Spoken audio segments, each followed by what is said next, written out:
Good morning, नमस्कार, आदाब, सत श्री अकाल दोस्तों। एक बार फिर आपका अपना प्रिय डॉक्टर आदि कश्यप मुंबईचा माणूस आपके लिए लेकर आया आपका मनपसंद programme positive karma. Episode number है 1730 और आज की विशेष कहानी है जिसका शीर्षक है जादुई शीशा। दोस्तों, मुझे उम्मीद है कि आपको यह कहानी पसंद आएगी। ज्यादा समय नहीं लूंगा, शुरुआत करता हूं इस कहानी की कुछ इस प्रकार। जादुई शीशा। एक बार की बात है कि एक छोटे से गांव में लिली नाम की एक छोटी सी लड़की रहा करती थी। लिली अपनी जिज्ञासा और दयालुता के लिए जानी जाती थी। उसके पास एक जादुई शीशा था जो उसकी दादी माँ ने उसको दिया था। अब यह शीशा कोई साधारण शीशा नहीं था। इसमें अपने पास मौजूद किसी भी चीज को और अधिक सुंदर बनाने की शक्ति थी। एक सुबह लिली ने गांव के एक पार्क में टहलने का फैसला किया। जब वो पार्क में टहल रही थी तो उसने तालाब के पास बच्चों के एक समूह को खेलते हुए देखा और उसमें टॉम नाम का एक लड़का था जिसका पैर लकड़ी का था। कुछ बच्चे उसका मजाक उड़ा रहे थे और टॉम उदास लग रहा था। एक दयालु लड़की होने के नाते लिली मदद करना चाहती थी। उसने अपने जादुई शीशे को निकाला और उसमें से टॉम को देखा और मन में सोचने लगी कि टॉम का लकड़ी का पैर एक ठीक हो सकता है और उसने उस लकड़ी के पैर को ठीक करने का विचार बनाया। अब उसने सोचा कि लकड़ी का जो एक पैर है एक चमकदार इंसानी पैर में बदल जाए। और अचानक उसने देखा कि टॉम का पैर लकड़ी के पैर से इंसानी पैर में बदल गया और अब वो आसानी से बच्चों के साथ खेल सकता था।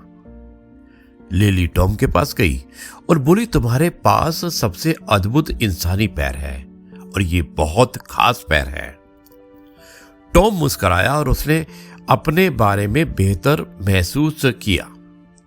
टॉम ने लिली को धन्यवाद दिया और बाकी बच्चों के साथ खेलने लगा। लिली के जादुई शीशा ने उसकी उदासी को खुशी में बदल दिया। अब लिली वहां से थोड़ी दूर जाने के बाद उसने एक पेड़ देखा जो पुराना और सूखा हुआ लग रहा था।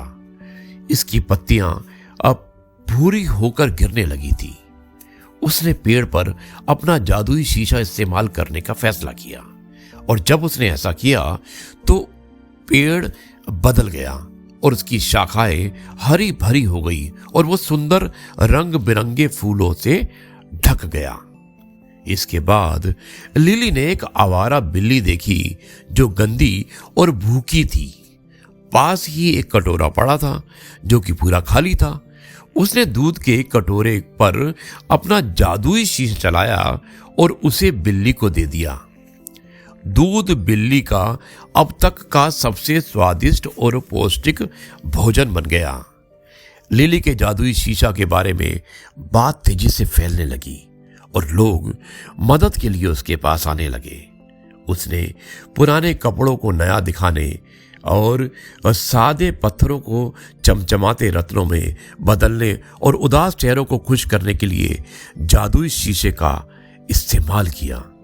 लेकिन जैसे जैसे समय बीतता गया लिली को कुछ महत्वपूर्ण बात नजर आने लगी।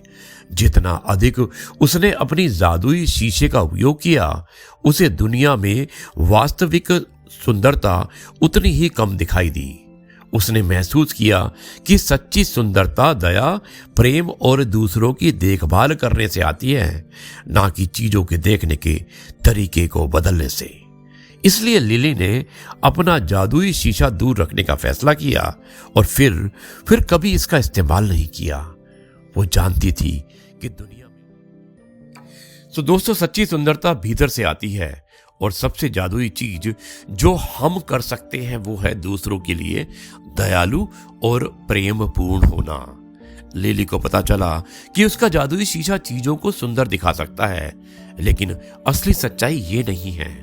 असली सच्चाई है उसकी दयालुता और प्यार, जिसने दुनिया को वास्तव में जादुई बना सकते हैं।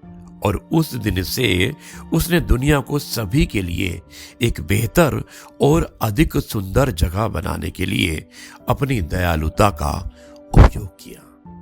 दोस्तों, ये थी कहानी। मुझे उम्मीद है कि ये कहानी आपको पसंद आई होगी।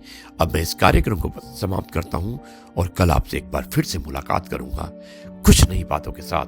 तब तक के लिए आपसे कहता हूं जय गुरु जी, शुक्राना गुरु जी।